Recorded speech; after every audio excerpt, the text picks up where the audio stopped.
sampeyan. Nggih. Karep sampeyan niku pripun?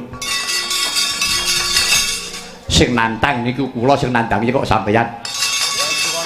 Angsa kula guneman ngecipris.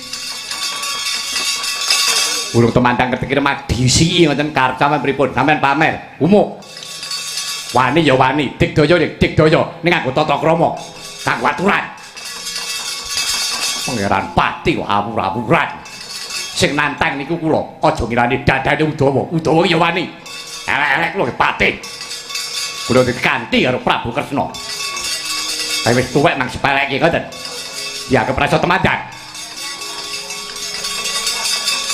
Senengane